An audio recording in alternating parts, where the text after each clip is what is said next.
전도서 7장 19절에서 29절입니다. 전도서 7장 19절에서 29절. 전도서 7장 19절에서 29절.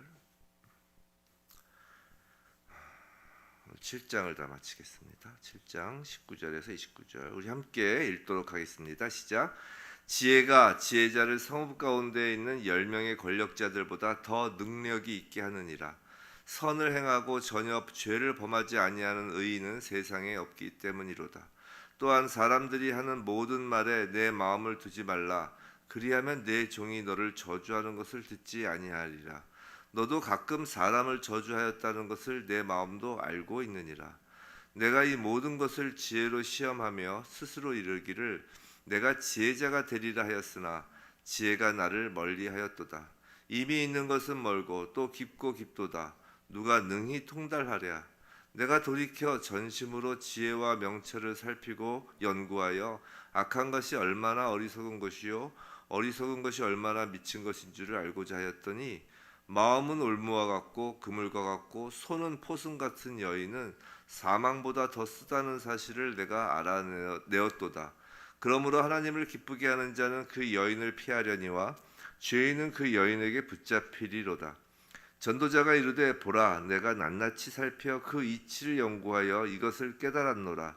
내 마음이 계속 찾아보았으나 아직도 찾지 못한 것이 이것이라.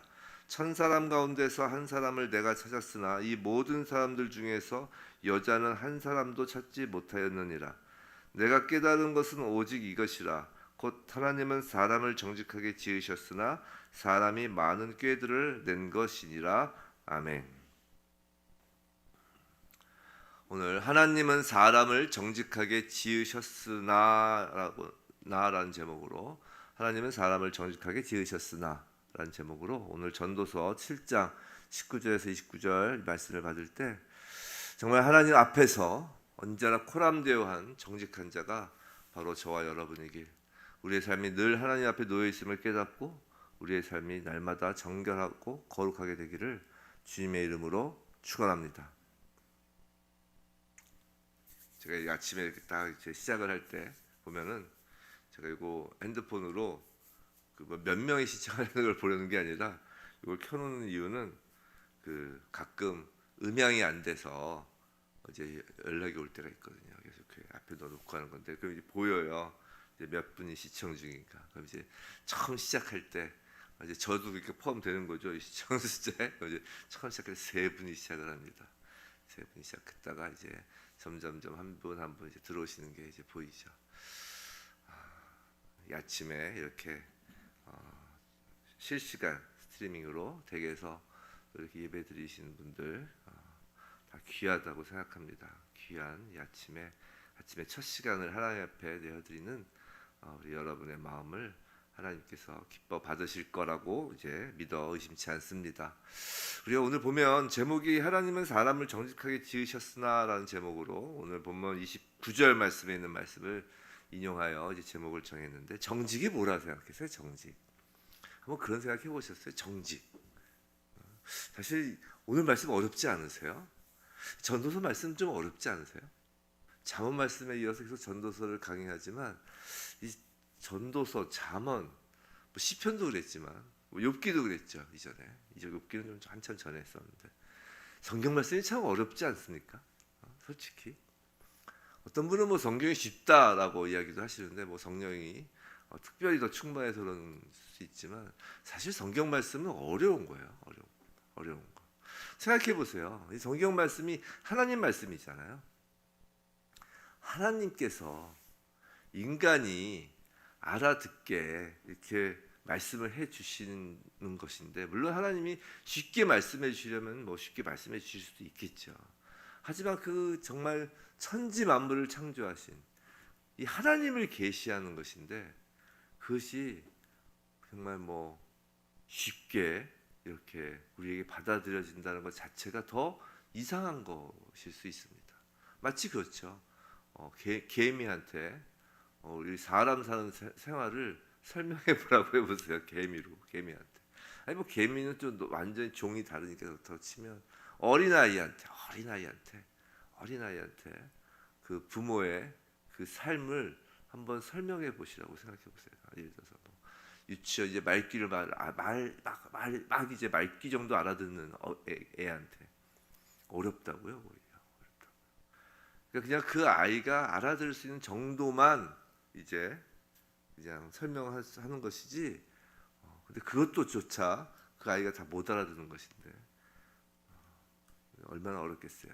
하물며 근데 하나님이 우리에게 하나님의 계시, 하나님을 보여주시는 것인데, 하나님의 뜻을 알려주시는 것인데, 이 성경이 결코 쉬울 수가 없습니다.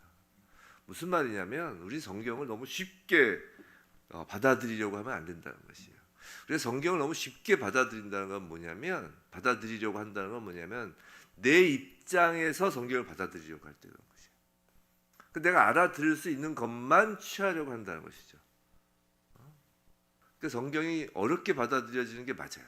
성경은 좀 상고하고 생각하고 곱씹어보고, 우리 묵상이라는 게 우물우물 거린다는 거 아니에요. 우물우물, 소가 이렇게 염을 먹듯이 말씀을 묵상한다는 건 정말 씹어서 우물우물 이제 삼키는 것입니다. 그 성경을 너무 쉽게 왜 이렇게 어렵게 썼나 하지 말고, 근데 다만 성령님께서 도와주시죠. 성령님께서 도와주셔서 어렵지만 또 우리 아주 정말 주일학교 아이부터 저 시골 노파까지 다 이 성령님을 통하여 또 이것을 또 우리가 이해하고 또 깨달을 수 있도록 도와주시는 것입니다. 이 아침에 이 말씀이 어렵지만 우리 한번 깨달아 보도록 하겠습니다. 그 중에서 정직이 뭘까요? 오늘 29조의 결국 이게 결론이잖아요. 정직이 뭘까? 오늘 한번 또 그것도 알아보는 시간이 되도록 하겠습니다. 먼저 19절 볼게요. 19절에서 전도자는 성읍을 세우는데 10명의 권세자보다 1명의 지혜자가 더 낫다라는 걸 이제 깨달은 거예요. 그래서 이제 전도자는 지혜자를 찾고자 합니다. 그런데 없는 거예요. 저는 이제 가능하게 쉽게 설명을 해야 되잖아요. 이제 쉽게 설명을 드리는 겁니다. 또 제가 또 묵상 가운데 또 우리 성도님들께 또 저 자신이 좀 깨달은 것을 또 이렇게 성령을 통해 깨달은 걸 전하는 거잖아요. 가능한지 저는 저의 역할은 쉽게 전달을 해야 되는 거잖아요. 제가 모두의 이게 어렵다라고 얘기한 건 저는 나름 쉽게 전달하려고 노력한다는 것이에요. 근데 이제 그 어렵게 들리시는 건 제가 너무 설명하는 게 이게 능력이 없어서 그런 거예요. 이해해 달라는 뜻입니다. 자, 보면 그 지혜자를 찾는 거예요. 보니까 권세자보다 1명의 지혜자가 더 낫다는 것이죠. 전도자가 딱 보니까. 그래서 지혜자를 찾습니다. 그런데 없어요. 자, 왜냐? 20절 선을 행하고 죄를 범치 않은 의인이 세상에 아주 없기 때문이더라고요. 보니까 이제 전도자가. 21절 물론 전도자 옆에는 전도자의 귀에 듣기 좋은 달콤한 말을 하는 사람들이 많았어요. 솔로몬이잖아요. 하지만 그런 사람의 말을 마음에 담아둘 것이 없더라고요. 하물며 전도자가 보호하고 있는 전도자 스라에 있는 종들조차 뒤에서는 자신의 주인인 그 솔로몬을 저주하는 것을 들리더라는 것입니다. 그래서 이제 전도자인 솔로몬이 깨달은 거죠. 야, 나한테 달콤한 소리를 하는 사람들 말이나 나를 저주하는 말이나, 야, 이거 마음에 담아둘 필요가 없구나. 기뻐할 것도 없고 또 화를 내고 억울해할 필요도 없구나. 가만히 돌아보니까 22절 전도자 자신도 그 자신의 양심에 비춰보니까 자신도 누군가 다른 사람에 대하여 뒤에서 험담을 한 적이 있더라는 것이에요. 지금 전도자는 지금 지혜자를 찾기 위하여 성읍 가운데 있는 10명의 권력자들보다 더 능력이 있는 그 지혜를 가진 그 지혜자를 찾기 위하여 이제 사람들을 찾아 헤맸는데 다른 사람에게서는 지혜를 발견할 수가 없었던 것이에요. 다른 사람뿐만이 아니라 그 다른 사람의 말에서도 지혜를 발견할 수가 없었어요. 그래서 이제 23절 이제 자기 스스로가 지혜자가 되기로 이제 결심을 하는 것입니다. 이렇게 좀 쉽게 설명이 됐나요? 그래서 앞에 부분이 좀 어렵잖아요. 이렇게 좀 그냥 하나하나 달락달락 또 이제 띄어서 읽으면 뭐 아는 것 같은데 대체 왜 솔로몬 전도자 이런 글을 쭉 썼는지를 이렇게 한번 보았습니다. 그래서 자기 스스로가 지혜자가 되기로 이제 23절 결심한 거예요. 자, 23절에서 이렇게 보시면 내가 이 모든 것을 지혜로 시험하며 이렇게 이야기했어요. 그래서 지혜로 시험하며라는 말은 지혜를 얻기 위하여 모든 시도를 하다라는 의미예요. 시험하다라는 뜻이 이제 시도하다 그런 의미가 있거든요. 근데 참으로 신기한 게 23절 보시면 내가 스스로 지혜로워지기 위해서 그렇게 시도하고 노력하면 할수록 뭐라고 그러죠? 지혜가 나를 멀리하였다는 것이에요. 지혜가 나에게서 도망가더라는 것이에요. 내가 지혜를 잡으려고 아무리 달려가도 지혜는 더욱 도망갈 뿐이라는 것입니다. 결국 전도자는 이제 깊은 탄식을 하죠. 그게 24절이에요. 무릇 된 것이 멀고 깊고 깊도다. 누가 능히 통달하랴? 못한다는 거죠.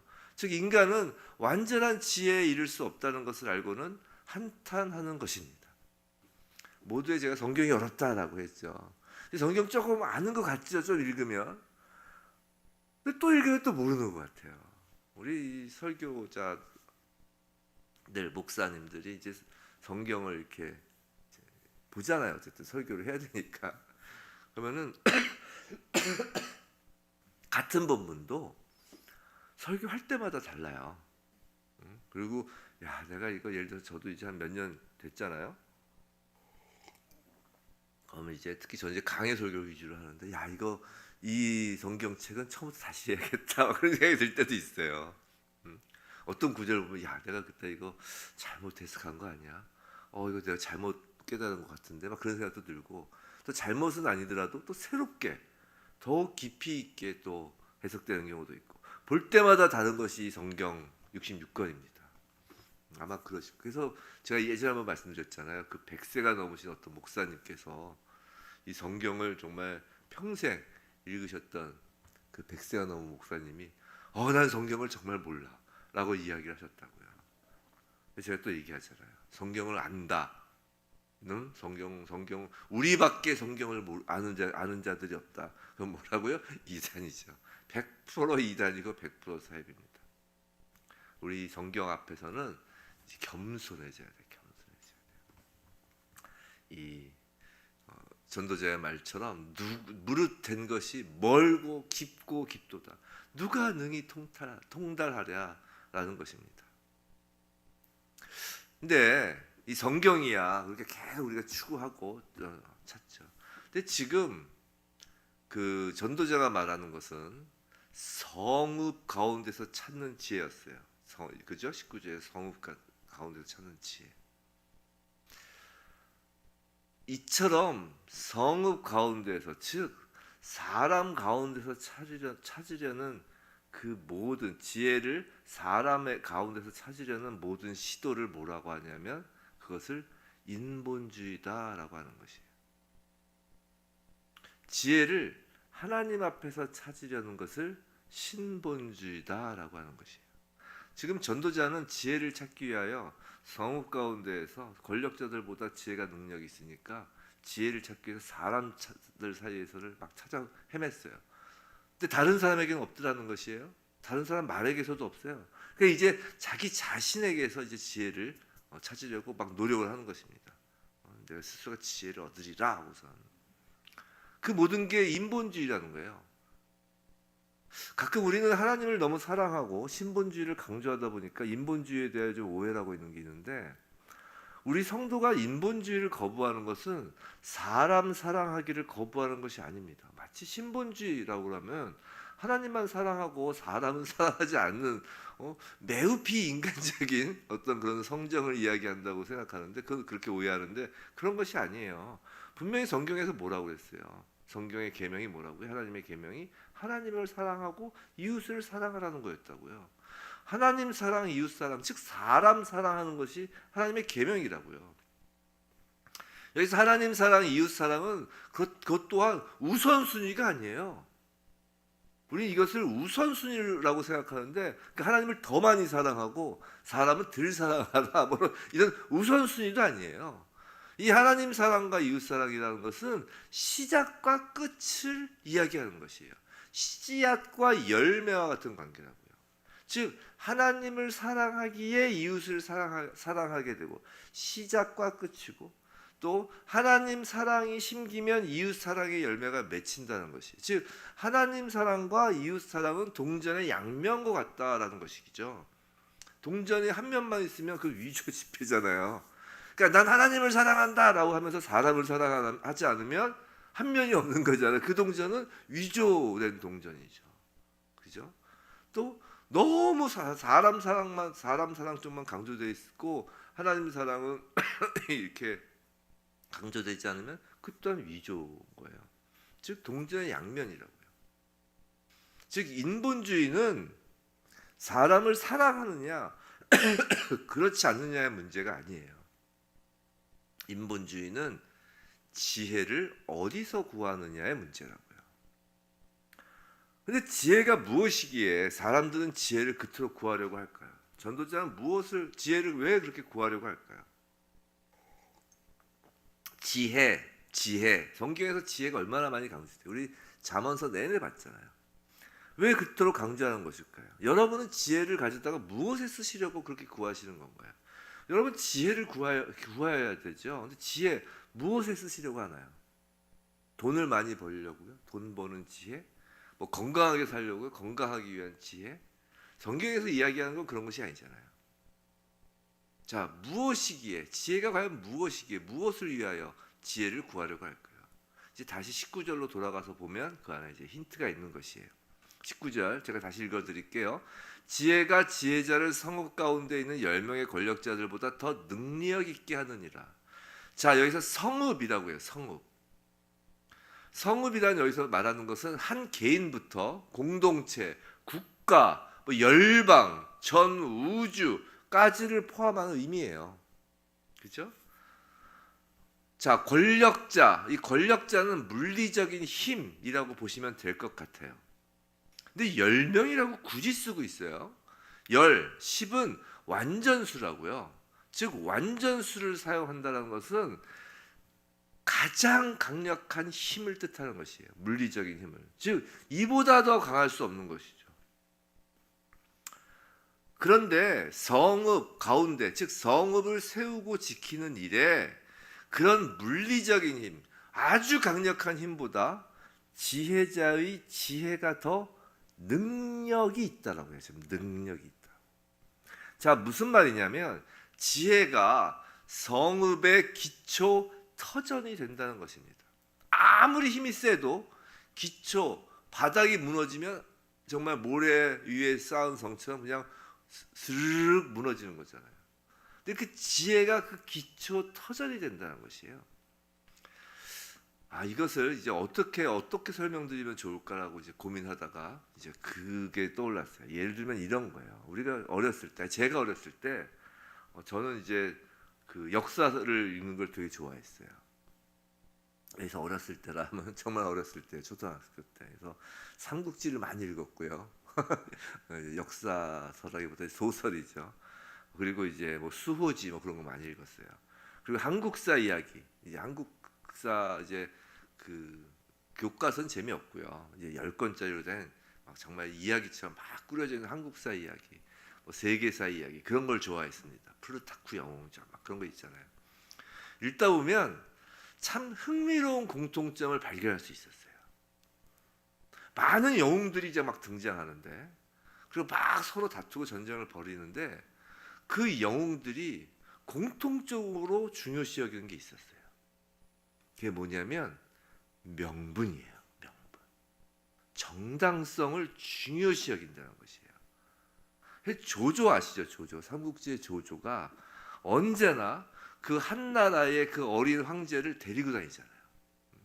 자기 소나기에서 절대 놓지 않으려고 한다고요. 그건 왜 그러겠어요? 그건 다른 제후나 백성들이 볼 때의 그 조조의 명분이 되기 때문이에요. 조조가 정권을 잡고 있는 것의 명분이 바로 그 한 나라의 황제인 것이죠. 자기는 반역자가 아니라는 것이에요. 자, 유비가 누구였어요? 유비는 집으로 가만히죠?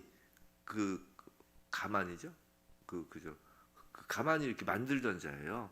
그 소위 말해서 가난해지고 몰락한 왕실 후손이었잖아요. 한나라 왕실 후손인데 몰락한 왕실 후손이라서 워낙 가난해서 이 거적대기 해서 팔던 사람이에요. 가만히를. 그런데 유비에겐 그래도 명분이 있었잖아요. 뭐냐면 자신이 한나라 황실의 후손이라는 것 그 자체가 또 명분이었다고요. 그래서 그 명분을 가지고 싸우는 거예요. 유비한테 뭐 별 볼 일이 있겠어요. 왜 관우하고 장비가 붙어서 이렇게 옆에서 같이 나라를 세워주려고 했던 거예요. 그냥 한나라 황실의 후손인 것이 가장 큰 명분이었다고요. 근데 그 한국사 이야기든 뭐 이렇게 그 역사서를 보면 그 제후들, 영웅들이 싸울 때 가장 중요한 게 명분이었어요. 명분. 우리도 근현대사에서 쿠데타를 일으키고 나면 가장 먼저 챙기려고 하는 게 뭐예요? 명분이잖아요. 그리고 정권이 교체되면 가장 먼저 세우려고 하는 게 명분이잖아요. 그래서 이전 정권을 막 비판하잖아요. 깎아내리고. 그래서 자기 정권이 명분이 있다는 걸 이야기하려고 하는 것이죠. 그럼 뭐 사람 민주주의는 명분이 있나요? 민주주의는 이제 다수라는 명분으로 이제 정권을 세운다는 거잖아요. 근데 방금 지혜가 사람들 사이에 없다고 그랬잖아요. 민주주의가 정말 정당한가요? 옳은가요, 항상? 아닐걸요. 제가 그 뭐 속담 시리즈를 잠깐 안 했었는데 우리말에 그런 게 있잖아요. 우리말 대부분의 나라 말도 이런 게 있을 텐데 민심은 천심이다라는 말이 있잖아요. 그죠? 민심은 천심이다. 근데 정말 민심이 천심 맞나요? 다수결의 원리가 정말 천심이 맞냐는 것이에요. 그렇지 않다는 것이에요. 그 다수결의 원리, 거기가 공리주의잖아요. 최대 다수의 최대 행복. 그럼 많은 수가 행복하면 할수록 그게 최대 행복이라는 거 아니에요. 그게 정의롭다는 거 아니에요. 근데 그렇지 않다는 것이잖아요. 성경은 그 반대로 가잖아요. 이 작은 자를 섬기는 것이 그것이 하나님의 공의라고 하잖아요. 이 세상의 사람들과의 원리와 하나님의 원리는 완전히 반대로 돌아간다고요. 여하튼 한 개인이든 한 나라의 정권이든 그 존재의 기초가 되는 명분, 정당성, 그것이 그 존재를 떠받치고 있는 거라고요. 아무리 물리적인 힘이 강하고 군사적인 힘이 강해도 그 존재 가치를 증명할 명분이 없어지면 그것은 순식간에 무너지는 성읍이 되는 것을 우리는 역사를 통해 잘 알고 있다고요. 어떤 정권이 초기에는 명분을 얻어서 잘 나가는 것 같지만 결국 나중에 명분을 잃고 그 정권이 결국 제대로 그 권력을 행사하지 못해서 명분을 잃으면 무너지잖아요. 자, 19절에서 지혜를 능력이라고 하였다고요. 이 성읍을 떠받치는 능력을 지혜가 제공하는 거라고요. 바로 한 국가이든 한 개인이든 그 존재에 대한 명분, 그 존재의 정당성을 제공하는 힘, 그 능력이 지혜인 거라고요. 그래서 지혜를 찾는 거예요. 존재 가치를 찾기 위해서 그런 거라고요. 그래서 전도자가 찾는 것입니다. 그런데 전도자가 찾아보니까 그 존재 가치, 존재의 명분, 정당성은 사람에게서 찾아지는 것이 아니라는 것입니다. 방금 말씀드렸잖아요. 다수결도 아니라니까요. 오히려 사람에게서 그 존재 가치, 명분, 정당성을 찾으려 했던 그 시도, 바로 그것이 인본주의라는 것이에요. 그리고 그 인본주의를 전도자는 음녀다라고 하는 것입니다. 그것이 26절에서 말하는 음녀예요. 26절에서 마음은 올무와 같고 금을 같고 손은 포승 같은 여인, 바로 이것이 음녀라고요. 이 여인에 관하여 대부분의 학자들은 인간의 이성의 능력을 절대시하고 이성의 근거에 모든 것을 판별하려는 태도, 인간이 스스로 지혜로울 수 있고 인간 자체가 인간의 존재 근거 정당성이 된다는 인본주의를 표현하는 것으로 대부분의 학자들은 이 구절에서 그렇게 해석을 한다고요. 이러한 인본주의는 25절 악한 것이고 어리석인 것이며 미친 거라고 하는 거예요. 전도자가 정말 보니까 이건 정말 악한 것이고 어리석인 것이고 미친 것이라는 것이에요. 지혜와 명철, 어리석음의 그 악함, 미친 것의 그 어리석음, 이런 것으로 묘사되고 있는 것이라고요. 이런 것으로 묘사된 이 인간 이성이 추구할 수 있는 그 모든 것을 알고자 몸부림쳤던 전도자 자신의 노력에 대한 고백이 바로 음녀라는 거예요. 인본주의였더라는 것이에요. 마치 음녀가 호사스럽고 유혹적인 그 치장으로 스스로를 꾸미고 온갖 매혹적인 몸짓과 가머니설로 자기 자신에게 눈을 집중하게 하여 결국 사람을 패망의 굴레에 빠뜨리는 것처럼, 하나님을 인정하는 것보다 우리 인간의 이성적인 노력을 막 그냥 자랑하고 그것으로 사람들을 유혹하고 그것으로 사람을 미혹하는 것이 바로 허무한 것만을 추종하게 해서 사람을 멸망의 자리에 떨어뜨리더라라는 것이에요. 근데 26절에서 보시면 하나님을 기쁘게 하는 자는 그 여인을 피하려니와 라고 합니다. 이 하나님을 기뻐하는 자, 이것이 사실 오늘 전체 제목에서의 키워드예요. 뭐냐면 이 하나님을 기뻐하는 자를 원어대로 직역하면, 그래서 기쁨은 토부고요. 하나님을 기뻐하는 자, 여기서 보면은 하나님 얼굴 앞에서라는 뜻이 있어요. 즉 하나님 얼굴 앞에서 선한 자는, 그리고 피할 수 있다라는 말은 능동태가 아니라 이 원어는 수동태를 쓰고 있는데 이게 신적 수동태입니다. 즉 하나님 얼굴 앞에서 선하게 서 있는 자를 하나님께서는 그 여인으로부터 피하도록 하신다라는 의미입니다. 우리가 인본주의에서 벗어나는 길은 우리가 막 노력해서가 아니라 하나님 앞에 서 있는 것으로 해결된다는 것이에요. 절대 노력해서 되는 게 아니에요. 어떻게 인본주의를 노력해서 우리가 피할 수 있습니까? 우리가 인간인데. 27절 28절 전도자는 한번 샅샅이 찾아보았습니다. 인본주의에 빠진 자 중에도 지혜가 있는지 말이에요. 즉 인본주의에 빠진 자 중에서도 하나님 앞에 올바로 서 있는 자가 있는지를 찾아본 거예요. 근데 28절 남자와 여자를 비교해서 지금 여자를 천하게 여기는 구절이 아니에요. 28절 읽으면 여자분들 이제 성이 버럭버럭 나죠. 여자를 한 사람도 없다 막 그러니까. 근데 그런 의미가 아니라 보면 1000사람 가운데서 한 사람을 찾았다라는 말이 있잖아요. 이건 찾았다는 것이 아니라 찾을 가능성이 없다라는 표현인 것입니다. 마치 우리가 전혀 가능성이 없는 것을 두고 이렇게 이야기하잖아요. 만에 하나 있으면 뭐 이런 식으로 표현하잖아요. 있다는 것이 없다는 것이 없다는 거잖아요. 즉 1000사람 가운데 한 사람을 내가 찾았으나라는 말은 없었다는 것이에요. 즉 남자나 여자나 할 것 없이 인본주의, 즉 인간 존재의 가치, 인간 존엄의 명분과 정당성을 인간 자체에서 찾으려는 곳에는 하나님 앞에 서 있던 자가 하나도 없더라는 것이에요. 즉 지혜로운 자가 없더라는 것입니다.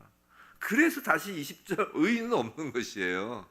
이게 계속 그 말을 지금 매우 어렵게 쓰고 있는 것이죠. 자, 전도자는 깨닫습니다. 그래서 결론이 29절이에요. 하나님은 사람을 정직하게 지으셨으나 사람이 많은 꾀를 낸 것이라고 말해요. 인본주의는 꾀에 불과하다는 것이죠. 이런 것입니다. 정직이란 거짓말을 하지 않는 것만을 의미하는 것이 아니라는 것이에요. 정직이란 이 히브리어로 정직, 이것은 하나님의 법을 따르는 것을 의미해요. 즉 하나님 앞에서 이렇게 길을 걸어가는 것을 뜻하는 것이에요. 정직이란 건 이 하나님 앞에서 이렇게 길을 걸어가는 모습이에요. 즉 하나님 얼굴 앞에 서 있는 것이 정직이라는 것이에요. 성도 여러분, 우리 안에서 정직이 나올 것이라고 착각하지 마세요. 애가 정말 어린애들을 보면 참 이게 맞다는 생각이 들어요. 말을 배우고 얼마 안 돼서 곧바로 거짓말합니다. 그죠? 우리 애들은 착해요. 우리 애들은 뭐 거짓말하지 않아요. 우리 애들은 정말 세상 법 없이 살 것 같아요. 보통 학부모들이 그런 얘기하고 그러는데 그게 거짓말이에요. 애는 딱 철들면서부터 거짓말을 하죠. 즉 다 꾀입니다. 정직이란 우리 안에서 나올 수 있는 것이 아니에요. 하나님 앞에 서 있을 때에만 정직할 수 있는 것입니다. 사람의 꾀라는 것은 그런 반대로 뭐냐면 하나님의 얼굴을 피하는 것이에요. 온갖 방법을 동원해서 온갖 변명과 핑계와 온갖 그 화려한 그 언어를 사용하면서 하나님 앞을 피하는 것이 인간의 꾀예요. 하나님을 대면하지 않으려는 것이 꾀입니다. 그리고 그런 것을, 그 꾀를 사람들은 해 아래에서 지혜다라고 부르면서 스스로의 존재가치, 인간의 명분과 정당성으로 삼는 거라고요. 사랑하는 성도 여러분, 사람이 존귀한 이유는 사람이 사람을 존귀하게 여겨서 사람이 존귀해지는 것이 아닙니다. 사람의 존귀함을 사람에게 의존한다면 너무나 불안정하기 때문이에요. 마치 시한폭탄을 안고 사는 것과 같습니다. 의인이 없다니까요. 사람은 불안전하고 불안정하며 죄의 본성을 갖습니다. 그래서 사람에게 사람의 존귀함을 의존하면 사람은 존귀해질 수가 없어요. 늘 불안한 거예요. 사람이 존귀한 이유는 하나님께서 사람을 존귀하게 여기시기 때문이에요. 생각해 보세요. 그렇게 인권 주장하고 뭐 정의 외치고 사람이 먼저다 하는 사람들이 사람을 학살하잖아요. 아니, 그 생각해 보세요. 사회주의는 사람을 잘 살게 하겠다고 만든 이데올로기 아니에요. 공산주의는 모두가 다 잘 살자, 사람 좋자고 만들었다는 거 아니에요. 그리고서 사회주의 공산주의에서 사람을 학살한 수가 세계대전에서 죽어나간 숫자보다 더 많다는 거 아니에요. 사람을 존귀하게 여기지 않는다는 것이에요. 오직 하나님께서 사람을 존귀하게 여기시기 때문에 사람이 존귀한 것이에요. 우리의 존귀함을 하나님께 의존한다면 그 존귀함은 영원한 것입니다. 하나님은 완전히 의로우시고 거룩하시며 영원히 불변하시기 때문이잖아요. 그 하나님 앞에 서는 것이 정직이에요. 그럼 어떻게 하나님 앞에 정직할 수 있을까요? 우리의 노력으로요? 아니라니까요. 그건 우리의 노력으로요 라고 하는 순간 그게 인본주의가 된다니까요. 그래서 교회 안에도 인본주의가 들어올 수가 있는 것이에요. 그게 아니에요. 우리는 이미 지혜를 잃었어요. 우리는 이미 정직을 잃은 죄인이라고요. 하나님 앞에 설 수 없는 존재라고요. 오직 예수 안에 거함으로만 하나님 앞에 설 수 있게 된 것이라고요. 성도 여러분, 그래서 예수를 믿는 것이 정직이에요. 멀리 가서 찾지 마세요. 예수를 믿는 것이 정직이에요. 예수를 믿는 것이 하나님 앞에 서는 것입니다.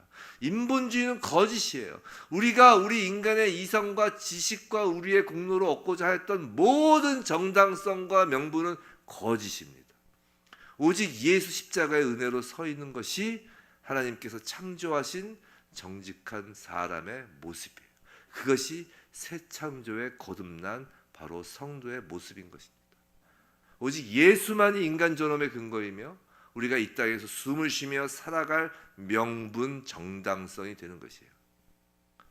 부디 사람에게서 우리의 존재 가치를 찾는 일을 이제 그만두고 오직 하나님 앞에 설 수 있도록 하신 그 예수에게서 우리의 존재 가치를 찾는 우리 모두이길 주님의 이름으로 축원합니다.